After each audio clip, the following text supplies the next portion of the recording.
In today's video, I'm going to teach you how to add a new account code in Xero.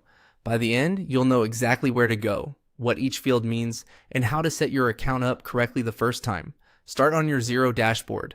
From the main navigation at the top, open the accounting menu. This is your gateway to all things financial in Xero, and it's where you manage bills, reports, and of course, your chart of accounts.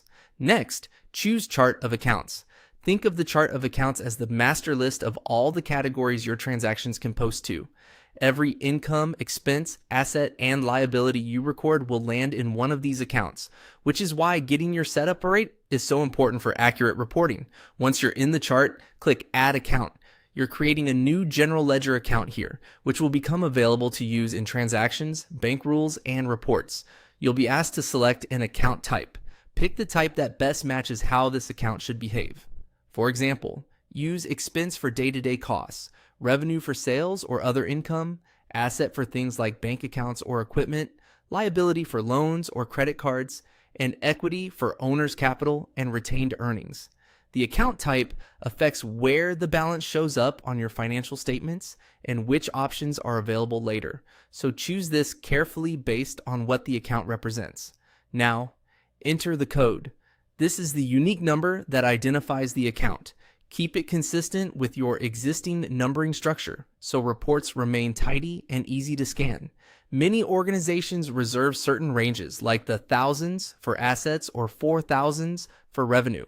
Make sure the code isn't already in use. Xero won't allow duplicates. It's a good idea to leave gaps between codes so you can add related accounts later without renumbering. Then type the name.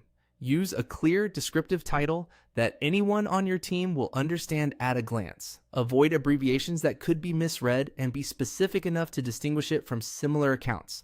For example, office supplies versus office equipment. When everything looks right, click Save. Xero will add the account to your chart immediately. You can confirm it's there by scanning the list or using the search bar. If you spot a typo or need to refine the description, you can edit the account from this same screen. And if you ever create an account you no longer need, you can archive it to keep your chart clean without losing historical data. That's it. You've added a new account code in Xero and set yourself up for cleaner, more accurate bookkeeping going forward.